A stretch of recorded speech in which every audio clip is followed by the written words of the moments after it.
Cool. All right. And now it's rolling and action. So you kind of already answered who made the first contact. Yes. Go first. Well, yeah, we did answer that. You did. Okay. Yeah. Yes, I did. I walked up to you, and I don't know what we said, but Yeah.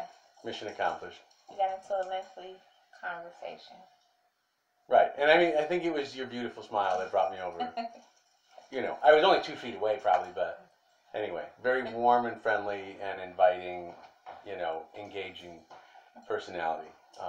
So that was fun. And then, but I didn't walk over knowing that she was from DeKalb. It wasn't until we actually said hello and talked a little bit before we noticed that we were just hours apart and that we had friends in common and that we were each praying for a dear friend in DeKalb to move. So anyway, yes, I guess we covered that. So that kind of leads right into the next question of what helped you to build your friendship. Great question. Would you? You go. Okay. I would say one of the things that really helped us build our friendship was that we were very clear and intentional with the kind of person that we would be attracted to. And in my case, the biggest thing if I had a particular goal going into the Inspire conference in Phoenix, I have friends who made like 9 or 10 dates, maybe 11, Lynn, for instance, who had like booked up any free time or meal times with like date. And that's super cool, but I wanted a lot more flexibility and freedom, and I didn't know how much downtime I'd want, because I figured I'd be up late and all that jazz. So the thing for me was I just want to make friends with some of the nicest, sweetest, kindest, most laid back, easygoing, just warm, sweet people. That's what I was looking for. And in a sense, to make friends, and who knows where God takes it from there.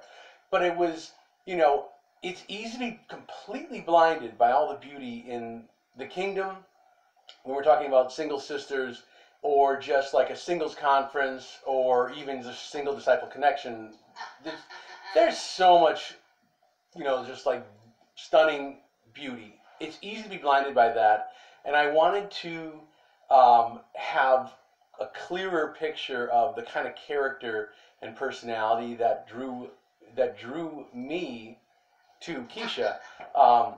She'll be able to share on that if she wants in a moment. I was just going to say, knowing what we were looking for and then being very intentional and very open and real and honest and vulnerable, I think that's what helped us build what I believe is this really wide, deep foundation of friendship. We covered so much different ground, and as somebody who'd been married and divorced before and has essentially grown kids, and then Quisha has essentially grown kids. We each have a 16-year-old as our youngest. Like, we had a lot of life experience underneath all that, and so there's nothing wrong with being young and taking your time and dating 1,000 people. Like, do that. If you're in your 20s, 30s, do that. Whatever works for you. If you're in your 90s, do it.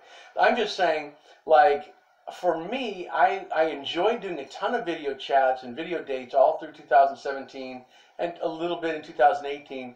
But once I had met somebody whose personality and character and just the maturity and wisdom and stuff that I was so drawn to, like, that's the stuff more than her beauty that made me feel like I'm talking to a supermodel, where I was just so excited to talk to her again. It was all that maturity and wisdom and life experience.